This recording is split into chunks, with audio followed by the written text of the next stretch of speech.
L'espérance ne déçoit pas. Nous poursuivons notre chemin de méditation autour du thème « Le Seigneur t'appelle au courage de l'attente ». Et lors de notre premier entretien, nous avons médité autour de cette phrase de la deuxième lettre de Pierre au chapitre 3, verset 9. « Le Seigneur ne retarde pas l'accomplissement de ce qu'il a promis ». Je vous avais parlé et cité un texte du bienheureux Marie-Eugène dans un livre qui parle de l'enfant Jésus. Je m'étais trompé de titre, ou plutôt j'avais donné le titre de l'ancienne édition, « Les premiers pas de l'enfant Dieu ». Le livre s'appelle maintenant « Voici l'enfant Dieu ». L'espérance ne déçoit pas. Dans un premier moment, nous allons juste nous rappeler une chose qui ne doit pas nous échapper et que Pierre nous avait dite au chapitre 3, verset 8 de sa deuxième lettre. Il est une chose qui ne doit pas vous échapper. Pour le Seigneur, un seul jour est comme 1000 ans et 1000 ans sont comme un seul jour. Donc, je le répète, puisque Saint Pierre nous dit que c'est important. Et il enchaînait, le Seigneur ne tarde pas à tenir sa promesse, il prend patience envers vous, car il ne veut pas en laisser quelques-uns se perdre. Mais il veut que tous parviennent à la conversion. Et nous avons essayé de réfléchir à ce que cela peut bien vouloir dire, la conversion. Dans la suite de son chapitre 3, de cette deuxième lettre, Pierre fait appel à saint Paul. C'est au verset 15 du chapitre 3. « Et dites-vous bien que la longue patience de notre Seigneur, c'est votre salut, comme vous l'a écrit également Paul, notre frère bien-aimé, avec la sagesse qui lui a été donnée. » Nous avons donc deux éléments. La longue patience de notre Seigneur, c'est votre salut. Comment pouvons-nous recevoir cette parole comme une très très bonne nouvelle? Il me semble qu'il y a plusieurs éléments. En voici le premier, la longue patience de notre Seigneur. C'est étonnant pour un Dieu qui est éternel d'être patient dans le temps. Et c'est cela un des miracles extraordinaires de notre foi chrétienne. Le Dieu éternel est très à l'aise dans le temps.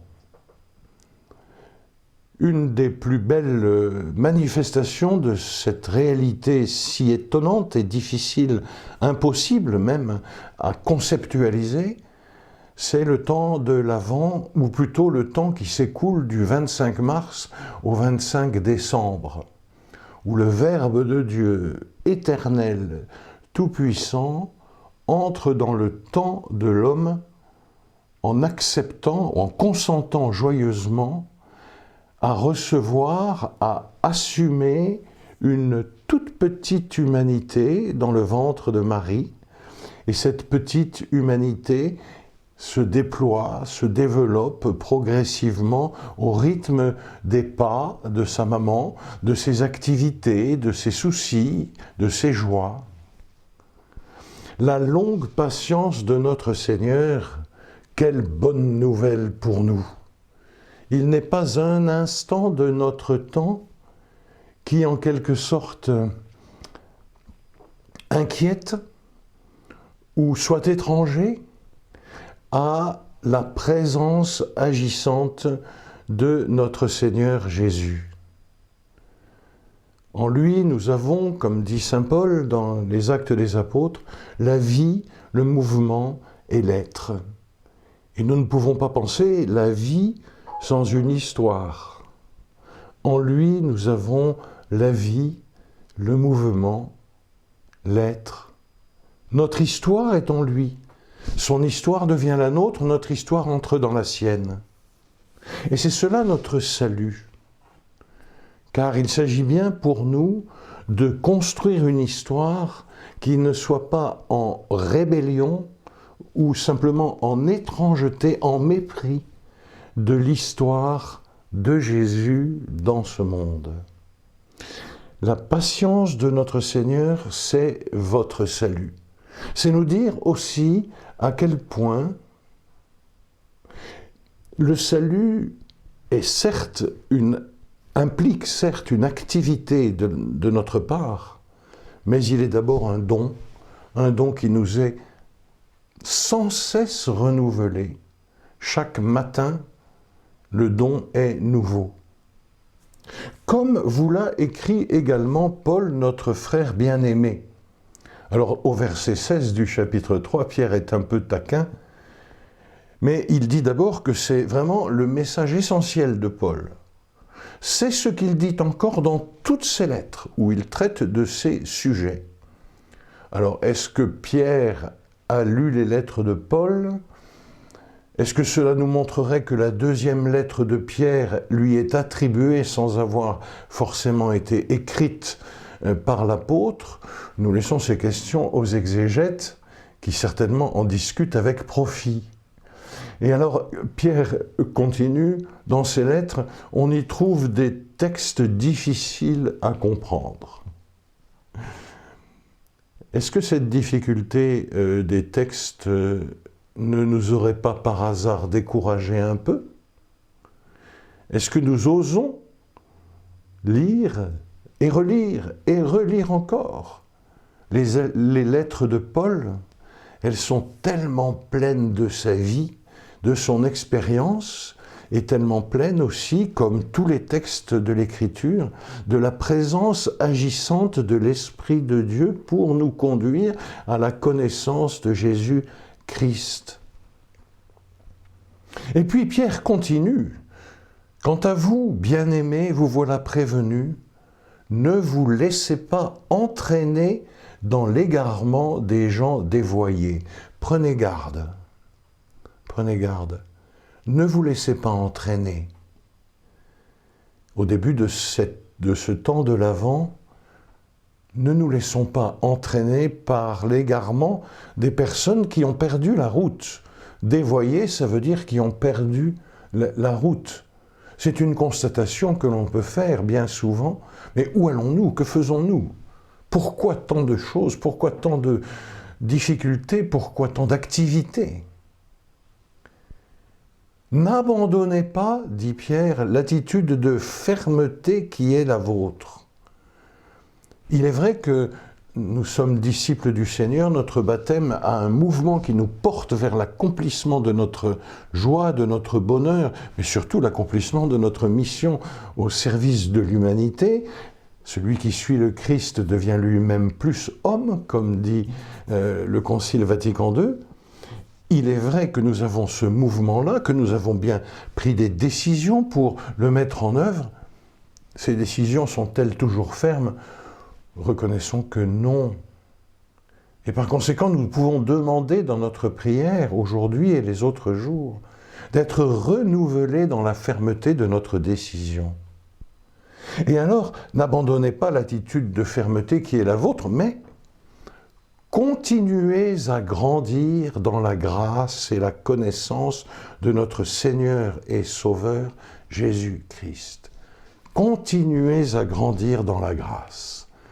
Quelle belle formule, quelle belle promesse aussi, quel bel encouragement.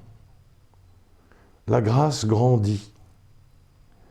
Et pour qu'elle se déploie, elle a besoin de notre réponse, elle a besoin de notre activité, et le bienheureux Marie-Eugène a répété tellement souvent qu'on aurait pu croire qu'il ne savait que cela. C'est la foi qui permet à la grâce de grandir. C'est l'espérance qui permet à la grâce de grandir. C'est l'acte de charité qui exprime la croissance de cette grâce et qui la favorise. Alors, revenons, puisque saint Paul va être notre guide, revenons à quelques éléments. D'abord, cette question que Pierre souligne et dont il dit que Paul en parle fréquemment, la longue patience de notre Seigneur. Alors je voudrais vous partager quelques textes, d'abord de Ben Sirac le Sage, au chapitre 18 de son livre, et au verset 1. Et cela commence par une sorte d'hymne à Dieu. Celui qui vit éternellement a créé tout ensemble. Qui pourra mesurer la puissance de sa majesté? Qui pourra en outre raconter ses miséricordes? On n'y peut rien retrancher et rien ajouter, et l'on ne peut découvrir que les merveilles du Seigneur. Et encore, pas toutes. On en découvre certaines et beaucoup nous échappent. Donc dans sa réflexion, Ben Sirac commence par affirmer, par chanter la présence agissante et constante et solide du Seigneur créateur qui agit et fait miséricorde. Après, il jette un regard sur la personne humaine. Nous trouvons cela au chapitre, toujours le même chapitre, le chapitre 18 au verset 7. C'est très déconcertant. Je vous le lis. Quand un homme a fini, c'est alors qu'il commence. Et quand il s'arrête, il est tout déconcerté. Comme ces mots nous rejoignent dans notre expérience de tous les jours. En fait, chaque arrêt dans nos vies est un commencement. On pourrait même dire que l'arrêt, non pas dans ma vie, mais de ma vie terrestre, est le grand commencement. Et au moment où l'on s'arrête, où un travail est terminé, où une activité s'achève, n'est-il pas vrai que nous sommes comme déconcertés? So what? Qu'est-ce que je vais faire maintenant?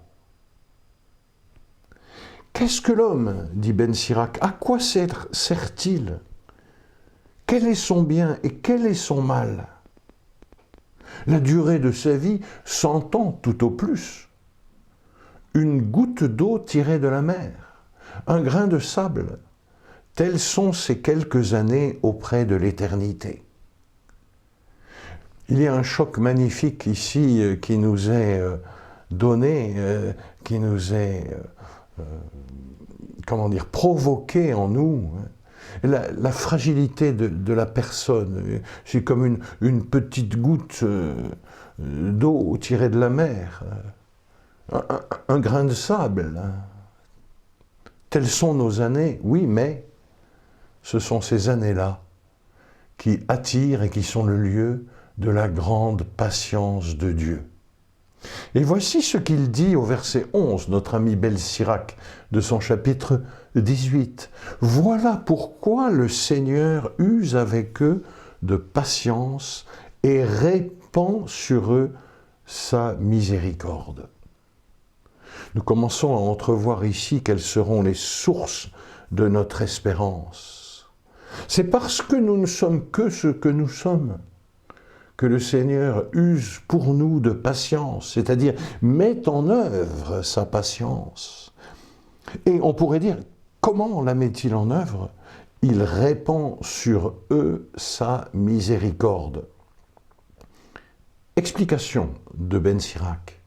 Il voit, il sait combien leur fin est misérable. C'est pourquoi il a, écoutons bien, multiplié son pardon. Nous sommes ici en plein dans le cœur, le caractère, comme dirait Thérèse de Lisieux, de Dieu. Il voit, il sait combien notre fin est misérable. Et c'est la raison pour laquelle il multiplie à l'infini, bien plus que les pains multipliés par Jésus. Et il y en a encore qui débordent. Il multiplie son pardon. Je ne me souviendrai plus de leurs péchés. C'est une joie pour nous de découvrir cela au moment où nous sommes en train d'entrer dans cette période la venue de celui qui va réaliser cela lorsque sur la croix il dira à son Père « Pardonne-leur, ils ne savent pas ce qu'ils font ». Sachant, connaissant du fond le plus profond de son être fils de l'homme, fils de Dieu, que c'est exactement ce que Dieu le Père veut faire pour nous. Il voit combien leur fin est misérable, c'est pourquoi il a multiplié son pardon. Et alors attention, surtout, ne comparons pas le pardon de Dieu au nôtre. Et Ben Sirac précise, c'est au verset 13, « La pitié de l'homme est pour son prochain, mais la pitié du Seigneur est pour toute chair. » Universalité de la pitié miséricordieuse, de la mise en œuvre miséricordieuse de l'amour de Dieu pour l'homme. Il reprend, il corrige, il enseigne, il ramène tel un berger son troupeau. Nous sommes ici, bien entendu, dans cette expression du livre de Ben Sirac, comme au cœur, au centre de tout le mystère de la foi chrétienne. Simplement, ces grandeurs-là, ces beautés-là, cette force de Dieu dans nos vies, sa passion patiente pour nous, il l'exerce, et pour qu'elle porte du fruit, il y a une condition. Et Ben Sirac le dit avec ces mots à lui. C'est au verset 14 du chapitre 18. Il a pitié de ceux qui trouvent la discipline, quel drôle de mot, nous allons essayer de l'expliquer, et qui cherchent avec zèle ses jugements. Là aussi, nous pourrons essayer de l'expliquer. Le mot discipline, on le trouve assez fréquemment dans la Bible, et on le trouve même sous une autre forme dans le Nouveau Testament. C'est un mot grec qui se dit paideia, que l'on pourrait plutôt, peut-être, traduire par le chemin de l'éducation, le chemin du progrès. Dans toute éducation, il y a nécessairement une discipline, au sens où nous l'entendons nous habituellement, un code de fonctionnement, des limites qui délimitent justement un espace dans lequel nous pouvons approfondir, travailler librement. Il trouve la discipline. Il s'agit pour nous donc de nous mettre à chercher la discipline, la vraie, c'est-à-dire l'éducation, la façon dont la grâce dans nos vies nous éduque. Nous essaierons de développer un peu cela. Et puis, il y a une autre dimension sur laquelle je ne vais pas insister pour cette rencontre, c'est chercher les jugements de Dieu. Qu'est-ce que c'est que les jugements de Dieu? C'est son discernement, on pourrait dire. Autrement dit, les personnes qui cherchent avec zèle, avec passion, sans cesse, à éclairer leur conscience pour un bon discernement. C'est absolument dramatique de considérer que nous risquerions d'être dans une culture dans laquelle la présence de Dieu dans l'âme est considérée plus comme un obstacle à notre liberté, à notre autonomie, à notre indépendance.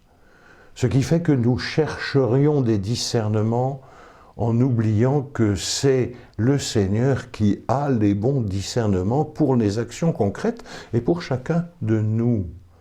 C'est une illustration de cette phrase tellement dramatique que l'on trouve dans le Concile Vatican II. Par l'oubli du Créateur, la créature elle-même s'auto-obscurcit. Alors il nous faut donc chercher cela avec zèle.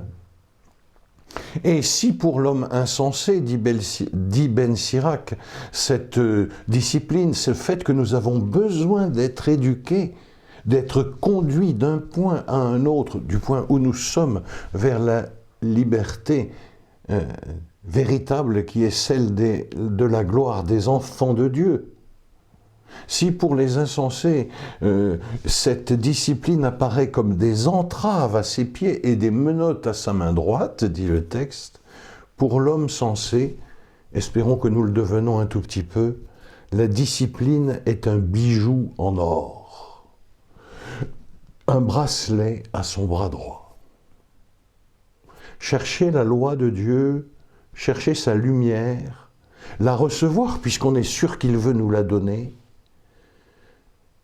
affermir notre décision de vivre selon cette lumière, c'est comme de l'or, c'est comme un bracelet, c'est enrichissant, ça développe notre humanité qui est atrophiée, non pas parce que nous avons telle ou telle limite, mais parce que nous sommes malades du péché.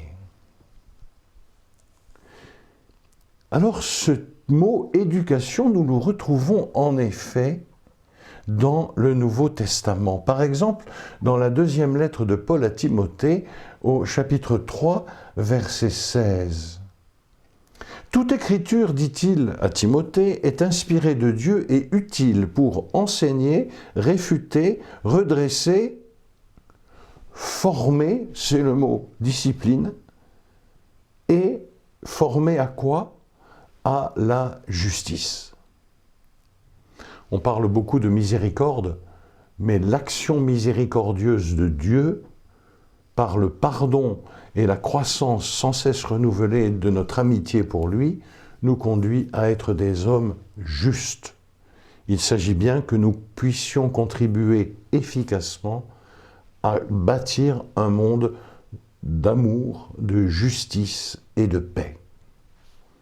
Mais qui est celui qui éduque, et qui impose, qui construit la discipline du Fils de Dieu en nous ? Eh bien, c'est l'Esprit Saint. Vous trouverez cette phrase dans le livre de la sagesse, au chapitre 1er, que je vous laisse lire entier, parce que c'est tellement beau. Je prends le verset 4. D'abord, il affirme au verset 2, que Dieu se laisse trouver par ceux qui ne le mettent pas à l'épreuve. Il se manifeste à ceux qui ne refusent pas de croire en lui.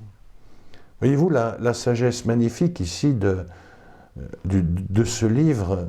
Il est parfois bien difficile de faire un acte de foi positif en Dieu, dans telle ou telle détresse, dans telle ou telle situation. Mais nous pouvons toujours lui dire « Seigneur, je n'arrive pas à croire en toi là, maintenant, mais je ne refuse pas de croire en toi. » Alors il va se laisser trouver. Il va se laisser trouver, il va se laisser rejoindre de manière multiple, comme un peu pour Bartimée, finalement.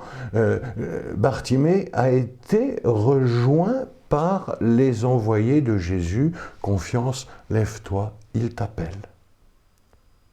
Alors, le livre de la sagesse note que les pensées tortueuses éloignent de Dieu.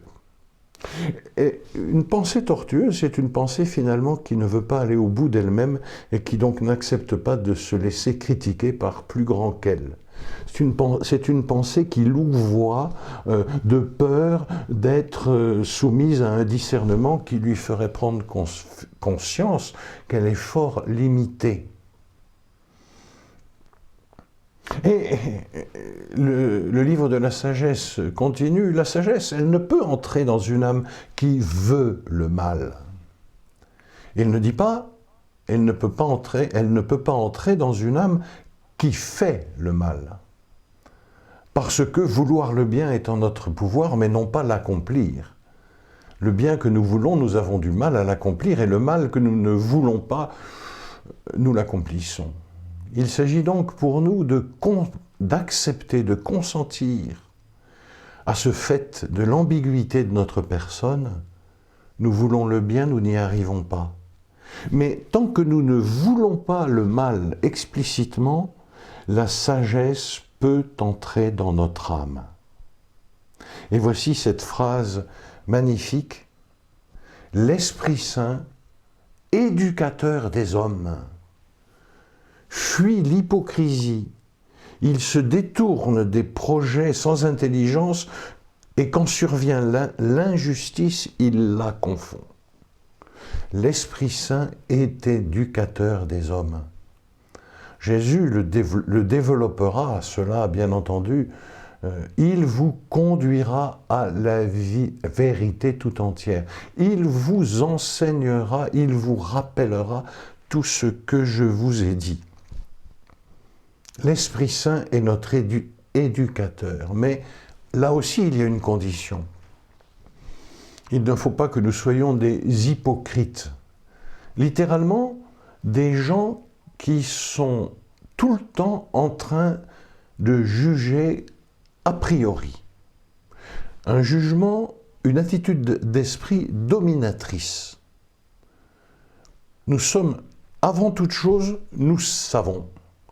C'est ce que Jésus dit avec beaucoup de peine à certains de ses interlocuteurs dans les évangiles. Vous dites, nous n'avons pas de péché. Vous dites, nous savons. Vous dites, nous voyons, alors que vous êtes aveugle. Votre péché demeure. Autrement dit, pour nous, consentir à être des aveugles en chemin vers la vision redonnée par Jésus fait que l'Esprit Saint peut, et comme il le veut très fort, il va le faire, devenir notre éducateur. Où est-il cet Esprit Saint? Le livre de la sagesse le dit, et c'est au verset 7, toujours du chapitre 1, « L'Esprit de Dieu remplit l'univers. » L'Esprit du Seigneur remplit l'univers. Ça, c'est une chose que nous pourrions ne pas oublier, peut-être mettre en œuvre davantage. Il n'y a pas de lieu où l'Esprit de Dieu ne puisse être rencontré. Et il n'y a pas de lieu où l'Esprit de Dieu ne puisse être saisi. Il n'y a pas de lieu où l'Esprit de Dieu est au chômage. Le texte de la sagesse continue, « Il tient ensemble tous les êtres. » C'est lui qui établit, en communion évidemment avec Jésus et le Père du ciel, qui travaille à rétablir l'ordre du monde.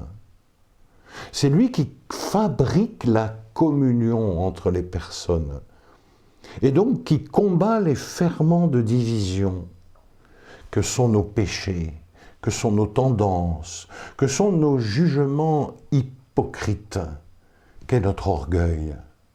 Et il entend, dit le livre de la sagesse, l'Esprit du Seigneur entend toutes les voix. Il entend tout.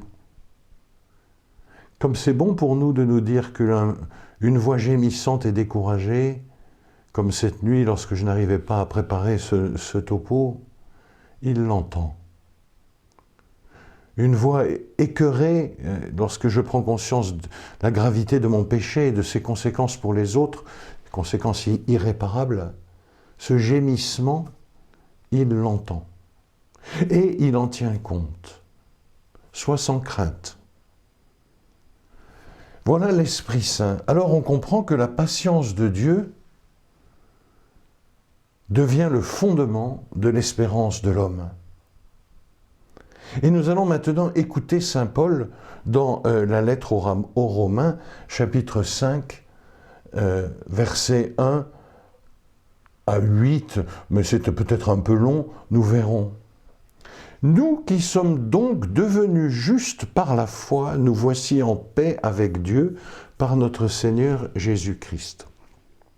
Nous qui sommes donc devenus justes par la foi, nous qui avons accepté d'être immergés dans la mort et la résurrection du Seigneur, nous qui avons reçu le baptême et qui désirons vivre réellement en communion avec lui, nous voici en paix avec Dieu. Si nous cherchons à ce que la paix se développe dans nos comportements quotidiens, la paix en famille, dans le confinement énervant, mais pas la paix bricolée par des petits arrangements entre amis.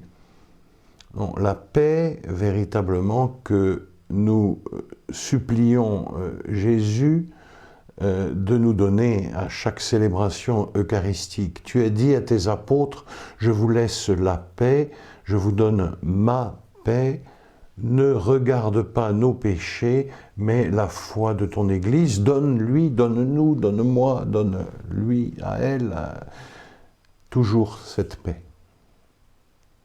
La paix n'est pas une fabrication de l'homme, elle est un don de Dieu que tout homme, même complètement vrillé intérieurement, peut recevoir. Et pourquoi cela? Parce que Jésus, dit saint Paul, nous a donné accès à la grâce par la foi. La grâce est là, la grâce qui nous fait enfants de Dieu, elle est là. Peut-être n'y croyons-nous pas assez. Le bienheureux Marie-Eugène disait que nous ne croyons pas assez à la puissance de développement de la grâce en nous. Il nous a donné par la foi accès à cette source. Accéder, ça veut dire rencontrer, toucher, recevoir d'eux, entrer dans le dynamisme. Et alors nous mettons notre fierté dans l'espérance d'avoir part à la gloire de Dieu, dit Paul. Qu'est-ce que c'est que notre fierté? On pourrait dire notre solidité. Nous avons un bon point d'appel, un bon tremplin. Nous sommes absolument certains de cela, et donc cette grâce dans laquelle nous sommes déjà établis, nous pouvons véritablement nous appuyer dessus pour aller plus loin. Le Père Marie-Eugène disait quelque chose comme cela, le premier don est gratuit. Accepter le premier don, c'est ce qui mérite le second, le troisième, etc. Cela peut aller très loin. Le premier don d'aujourd'hui, l'avez-vous repéré? L'avons-nous accueilli? Avons-nous remercié? Et le premier don, tout premier, c'est l'amour qui non seulement appelle à l'existence, mais qui donne de participer à la vie même de Dieu, comme disait Jean-Paul II. Alors, nous mettons notre fierté dans l'espérance d'avoir part à la gloire de Dieu. Mais nous allons voir, espérer, saint Paul le décrit tout de suite après. Mais avant, il dit, il y a deux fiertés. L'une, qui naît de cette grâce dans laquelle nous sommes établis, et l'autre, alors là c'est très déconcertant, au verset 3, juste après. Bien plus, nous mettons notre fierté dans la détresse elle-même. Notre appui dans l'espérance est donc double. La promesse réalisée déjà de Dieu dans nos vies et la détresse qui est dans notre âme de ne pas y arriver. La pauvreté ressentie, la conscience des échecs, l'incapacité d'avancer. Ces deux réalités constituent notre unique fierté pour vivre dans l'espérance. Et saint Paul explique pourquoi. La détresse produit la persévérance, c'est-à-dire la durée. Elle peut aussi tout à fait produire le découragement radical. En cette période que nous vivons, beaucoup de détresse provoque non pas la persévérance, oui, une persévérance d'un moment, et puis après, le découragement le plus total, le plus dramatique parfois. Mais enfin, saint Paul, qui a une bonne expérience de la détresse, avec tous les naufrages, les emprisonnements, les coups de bâton, on peut lui faire confiance peut-être un peu, et lui dire, écoute saint Paul, comment convertis-tu la détresse en persévérance? Et la persévérance, qu'est-ce qu'elle fait, elle? Elle nous force à agir, à continuer notre action, et donc elle développe nos capacités d'agir. Comment s'appelle une capacité d'agir? Ça s'appelle une vertu. Et par conséquent, cette situation bizarre où nous sommes solidement enracinés dans la grâce qui nous est donnée et confrontés sans cesse à la détresse, développe notre vertu, nos puissances d'agir. Nous pourrions tirer des conséquences pour notre foi. Lorsque la foi devient obscure, c'est la détresse de l'intelligence. La persévérance dans la foi produit une vertu éprouvée, une intelligence plus pure, moins orgueilleuse, qui progressivement devient capable d'entrer dans les pensées du Seigneur et d'échapper à ce que Jésus avait fait remarquer à Saint Pierre. Tes pensées ne sont pas celles de Dieu, mais celles des hommes. La foi produit cela. La vertu éprouvée. Et la vertu éprouvée, elle vient au service de quoi ? Elle vient au service de notre marche vers Dieu. Et donc Saint Paul dit, la vertu éprouvée produit l'espérance. Et l'espérance, elle, et voici le titre de notre entretien, ne déçoit pas. Mais pourquoi ne déçoit-elle pas ? Non pas parce qu'elle est notre œuvre, mais parce que l'amour, la charité, l'agapé de Dieu, on pourrait dire l'amitié, toute puissante et toute patiente de Dieu pour chacun de nous, a été répandue dans nos cœurs par l'Esprit Saint qui nous a été donné. L'Esprit Saint nous a été donné parce que par la charité qu'il a répandue en nous, nous devenons capables de tisser avec lui des liens de docilité, et de dialogue, des liens d'amitié. Que l'Esprit Saint devienne notre ami, c'est la prière que faisait le bienheureux Marie-Eugène. Mais alors, et je terminerai par là, qu'en est-il ? Comment faire pour que notre espérance se déploie ? Marie-Eugène nous dit, c'est dans un petit livre magnifique, Jean de la Croix, Présence de lumière, où il y a une conférence qui s'intitule « La pure espérance ». L'efficacité, dit-il, de l'espérance est aussi en rapport avec sa pureté. Pour obtenir Dieu, car il s'agit de Dieu lui-même, il faut l'espérer comme il faut, dans le dégagement de tout alliage, en purifiant les motifs. C'est-à-dire, il y a des motifs, j'espère parce que tu m'as déjà donné quelque chose, j'espère parce que je suis bien humble, parce que je suis bien pieux. Non. Pour que l'espérance soit parfaite, il faut qu'elle espère Dieu uniquement à cause de Dieu. Et c'est celle-là qui obtient Dieu en plénitude. Et c'est pourquoi l'espérance est la vertu de marche. La vertu qui marche vers Dieu, elle est le chemin comme les allées de la vie spirituelle.